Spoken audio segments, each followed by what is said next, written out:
pause to read my answer. But let's talk about non-toxic cleaners, cleaning friends. So backstory, I've been using eco-friendly non-toxic cleaners since like my 20s. And I'm double that now. I also own a cleaning business for almost 10 years, and it's green certified, meaning my business is certified through Green Business Network. I use non-toxic cleaners, minimal waste, and they do get the job done. You just have to have the right tools, right scrubbers, right products, know what to use on what surface. That could be a whole nother video. But my point is this. I choose to use eco-friendly products for half my life, and my cleaning business is specialized in that. So I'm pretty knowledgeable with eco-friendly, but not just that. I read and I use common sense. So somebody left that comment on a cleaning professional's post, a friend of mine actually. She was talking about a product that is a hydrogen peroxide-based product. And this person said, it says keep out of the reach of children. That's non-toxic? Listen, just because something is classified as non-toxic or eco-friendly does not mean that you can just leave it all willy-nilly, all out and about where little kids or pets can get into it. You do realize that just because something is considered non-toxic or plant-based or eco-friendly, that still means it needs to have labels on it for warning labels. It still means that it can be considered dangerous if you drink it or if it gets in your eyes. Hydrogen peroxide is a lot more non-toxic. It's a lot more eco-friendly than, let's say, a bleach product. But you still don't want to go chugging hydrogen peroxide. Hydrogen peroxide is meant to clean surfaces, not for you to ingest. Like my friend Samantha said, you want to clean a counter, not clean your colon. So there are limitations to eco-friendly cleaning products, meaning you don't just use them all willy-nilly. You have to be careful.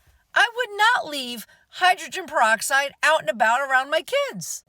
They're entering the preteen teen years, so they do know where the hydrogen peroxide is. They do know where my cleaning products are because they see me put them away.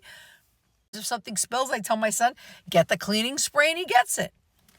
But I've also taught my kids how to properly use the spray, how to properly not touch my stuff.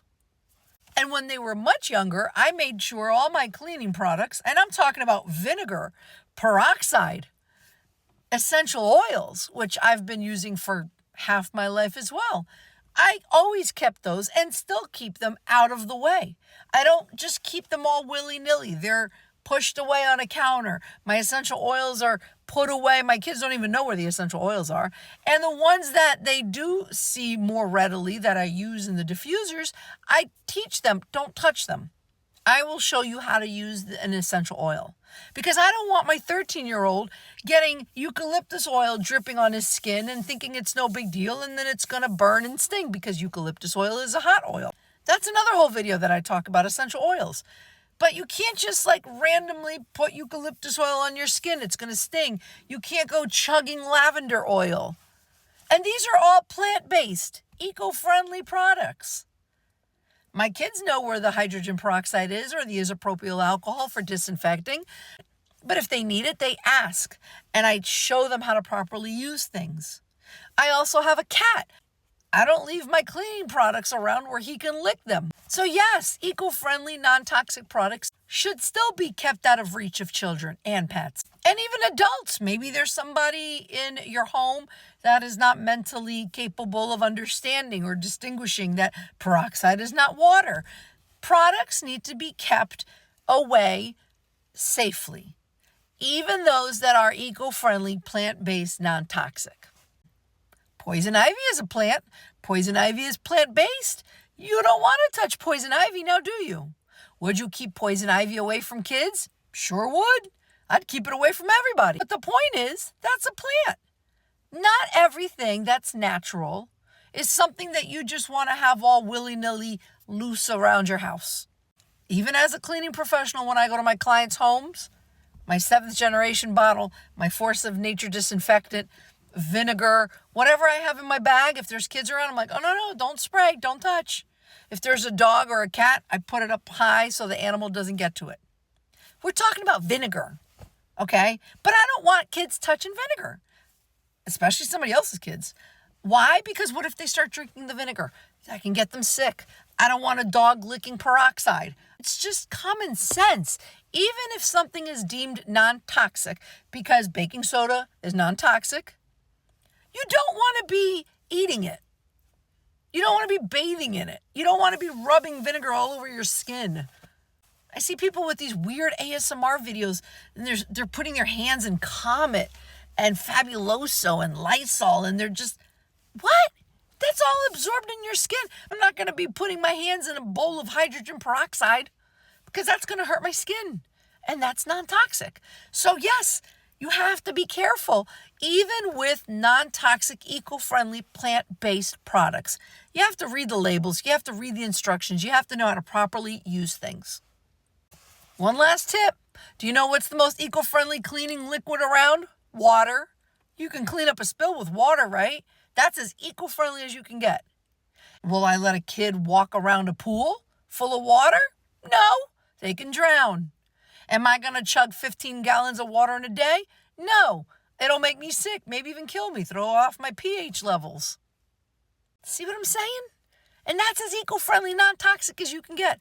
Water. But that doesn't mean you just use it all willy-nilly. You have to have common sense. Read labels and understand the science of cleaning.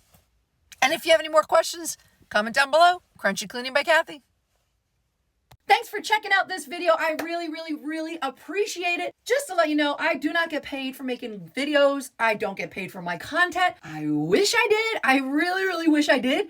I just don't have enough views. So if you love this video, if you found it helpful, if you can please like, comment, share, subscribe, love, do all the things to help boost the algorithm so that my videos can be pushed out, I would greatly appreciate it. I genuinely love sharing cleaning tips and tricks. And when you love what you do, it's not work. Keep following along, Crunchy Cleaning by Kathy. Check out my Amazon shop, amazon.com/shop/Crunchy Cleaning by Kathy. My Etsy shop, if you need any cleaning documents, spring cleaning checklist, business documents, whether you own a cleaning business or any other small business, I have documents that you can edit for your business needs. So check that out on my Etsy shop, Crunchy Clean by Kathy. Check out my YouTube channel. Check out my website, crunchycleaningbyKathy.com. All over social media. I love sharing. Hit that like, follow, subscribe, share.